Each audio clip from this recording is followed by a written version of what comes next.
On the agenda tonight, we're going to be listening to the isolated vocal of Minnie Riperton singing Lovin' You.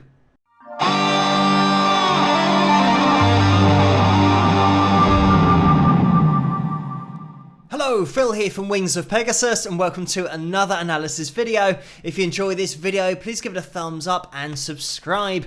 So, let's jump into this one, get everything up on screen. By the way, this is a live performance from 1975. It's the isolated vocal. We've got the piano on screen as well, so that we can refer to that when we're talking about the pitches and the range that is being covered within this performance. But let's have a listen. Loving you is easy 'cause you're beautiful, and making love with you is all I wanna do. Loving you is just a dream come true, and everything that I do is out of loving you. La la la la la la la la la la la la la la doo doo doo doo.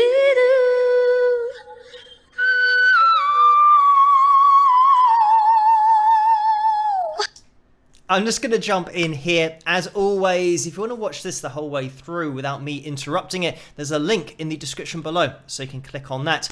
And obviously you'll hear the rest of the track being played in the background, because we've just got the isolated vocal here, which is a great representation of a voice that spans such a wide range, but we've got the whistle register in there, as you guys probably already know, but it's using that whistle register with control and making it a valid artistic use of that register rather than it being a novelty. Some people can do it, and when they use it, it's like a novelty because they haven't added in vocal technique. But with Minnie, she had the vocal technique in there, and what I mean is control, vibrato, hitting pitches, and we can see from the screen here that, I mean, it's just crazy that we are around C6. If you want to look over at the piano, you can see C6 up here, top end of the soprano range. I've got the female ranges on the screen so you can see those. So we've just got the crazy heights, but it's using that voice artistically. Just looking over the pitch graph as we go back, we can see that even in her whistle register, she's really accurate pitch-wise. When she's holding notes as well, I mean, she's pretty much bang on pitch, and I would even argue that when she is sharp, for example here, that's probably the best note to hit, and it just doesn't conform to 440 hertz tuning.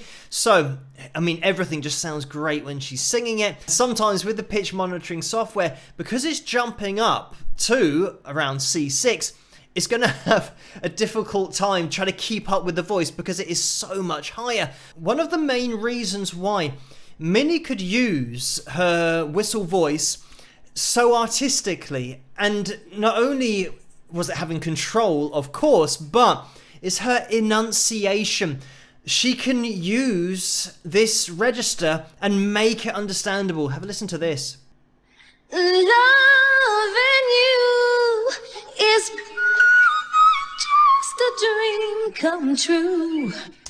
You can hear those words, more than just. So it's not a whistle voice that is just hitting a note, which you might find with other artists that do that and use their whistle register. They're not speaking while they're doing it, or when they are singing, you can't really make out what they're saying unless you already know the lyrical content of the song. It puts it in a totally different league of using that particular register part of her voice and making it artistic. Her vocal registers, when she's in what I would call head voice, I know that technically lower in her range would be referred to as chest voice. She is singing pretty much with her low range within this song. We are going to be around C4. So, I mean, 2 octaves below the notes that we just saw in that whistle register, but we're kind of around this area, and that's pretty much the bottom end of where we're going to be. So that would be classed as her chest voice, but it's a lighter sound. I think that she probably could go a little bit lower than that, but it just has a light head sound quality to it, and as we'll see, she does use her head voice and mixed voice a little bit higher up, but it's how she uses the notes in her whistle register and brings that register down to the top end of her head voice. It's actually a C-sharp 4 is what we're going to be having as our lowest note in the verse, so you can have a look on the piano and just log that note in your memory, but let's get back into it. No one else can make me feel the colors that you bring. Please stay with me while we grow old, and we will live each day in springtime, 'cause loving you has made my life so beautiful, and every day of my life is filled with loving you. And loving you, I see your soul come shining through. So great example there, just going to take it back of that chest voice getting more into a mixed voice, into that head voice sound, just ascending in her range, but I'm sure that her head voice would have gone probably, I mean, thinking about where her whistle register is, we're probably coming down to, I'd say, an E, an F sharp 5. I'd say that her head voice would probably cover, considering what we can see here, C5 in head voice. She could probably take that head voice a bit higher and then use that whistle register to take over the notes above that. But anyway, we'll keep on listening. But just to let you know, this is still in that head voice space, and I'm sure a lot of people would have thought, because of the height of the notes that she could get in her head voice, that she was using whistle register when she wasn't. There's a definite difference between the two, but we will just have a listen to this again. And loving you, I see your soul come shining through. And every time that I'm more in love with you. La la la la la la la la la la la la la la do do do do.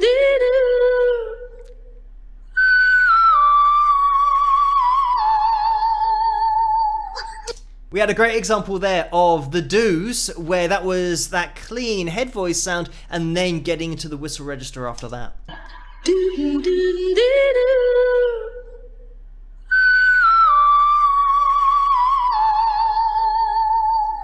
And just something that I've noticed about her body language, and something that I mentioned about singers when they're trying to keep a light vocal cord coordination and connection, which is essential for this kind of thing. I mean, just having the control to do this in the first place is just insane.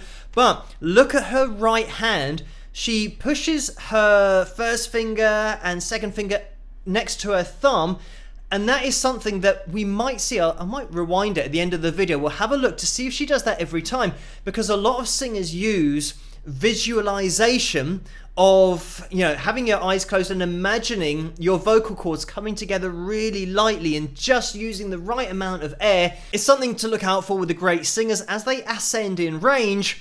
With this kind of vocal range we've got going on, this is just insane technique, but it's interesting to see that she is doing this. No one else can make me feel the colors that you bring. Please stay with me while we grow old. We will live each day in springtime, 'cause loving you is easy 'cause you're beautiful. And every day of my life is filled with loving you. and baby, loving you. I see your soul come shining through, and every time that I'm more in love with you. Maya, Maya, Maya, Maya, Maya, Maya, Maya, Maya, la, la, la, la.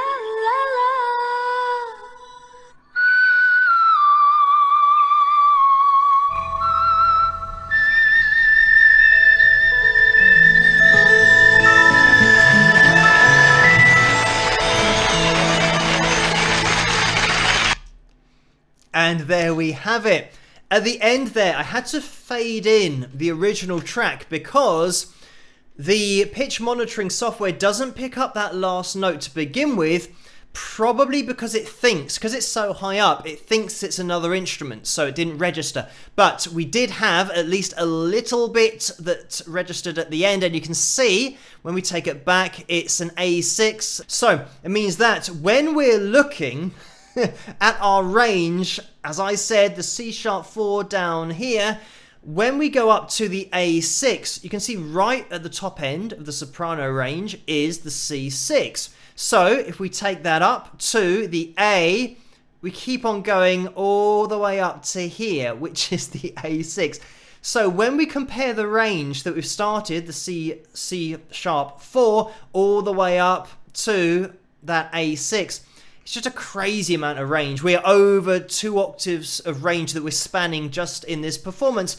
But it is the control, as you can see on the pitch graph here, just those waves of vibrato. She's still got control of this voice all the way up there.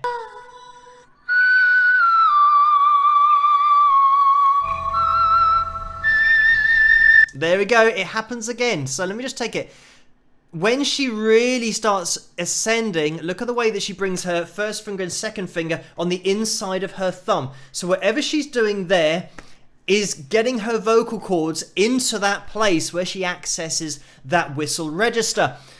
This is something that, I mean, you guys might not know that she trained as an opera singer when she was very young, and then in her mid-teens started to then get into more contemporary music. But she was having operatic lessons, just how to control her voice, and it really made her use all of her voice, including whistle register, I'm sure, but having control of it, and visualizations are something that are taught, and the teacher would teach the student how to access these notes with their own voice, and the kind of things that are helpful to think of in order to access and unlock the range that you've got within your voice. Just to finish with a final point about her voice and why it's so different to everybody else's voice, not just having the whistle register, because other singers can do that. It's the way that her whistle register covers in and continues her vocal range. So we can see on the screen here, she's been singing the chorus. Let me just take that back a little bit. La, la, la, la, la. So we're in around A4, G4, and I mean, technically that's going to be the G flat or the F#4. Let's continue. And then she gets up into that lighter head voice sound.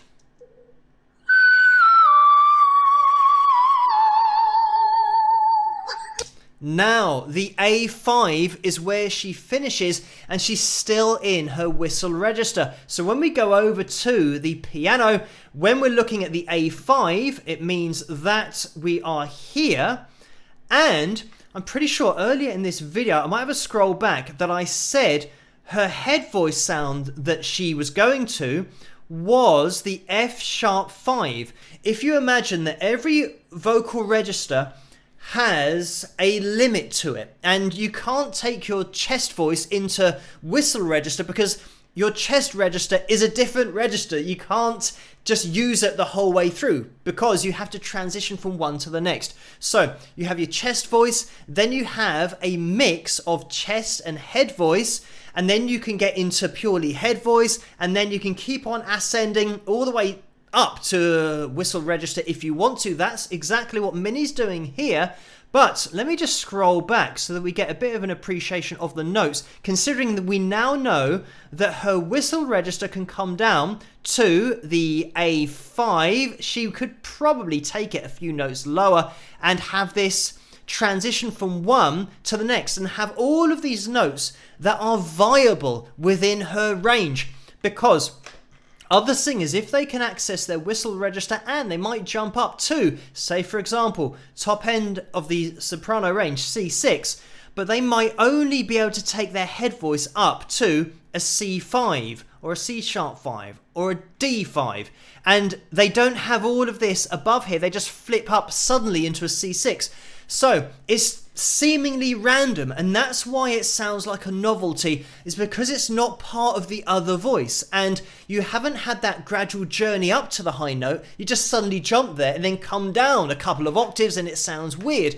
But this is the difference with Minnie. She had the ability to get notes in her head voice and bring her whistle register down to where her head voice was. Just something to throw in there. Right at the end of the song, you can hear Minnie singing Maya Maya, and that's her daughter's name. This was something that she used to sing. Just to mention before we finish that Minnie sadly passed away at the age of only 31 from breast cancer, and she did sing on a lot of very well-known artists' songs, doing backing vocals for Chess Records, and she pursued a career in music in her teenage years, and she left college in order to do that as well. But in 1973, she was a housewife, and it was an intern at Epic Records who just happened to find her demo tape, and he was so impressed by this demo tape that he got in touch with his boss, who was Don Ellis, and he was the vice president of A&R at Epic Records at that time. And they heard this, offered her a record deal, which she signed. They then recorded Perfect Angel. This was the album that they put out there, released 3 singles from, but unfortunately people were a bit slow on the uptake, so the record label were going to move on. But Minnie's husband, Richard Rudolph, was adamant that they should he was a songwriter. He thought that Lovin' You should be the 4th single from that album. So he convinced them to release this 4th single. Sure enough, it was a monster #1 hit. And from then on, the album started to sell really well. And that was then the launch pad, just because Richard didn't take no for an answer and insisted on them releasing this song. But anyway, such an amazing voice, 1 in a million voice, because of the control and just the way that her vocal registers covered everything, and there's just no weak part of her voice. And thank you guys for requesting this video for me to take a look at. I hope you have enjoyed it. I certainly have. It's great to hear such a unique voice as this is. As always, keep those suggestions coming in the comments section below. Let me know what you guys think, and if you did enjoy this video, please give it a thumbs up and subscribe, and I'll see you guys at the next one. Rock!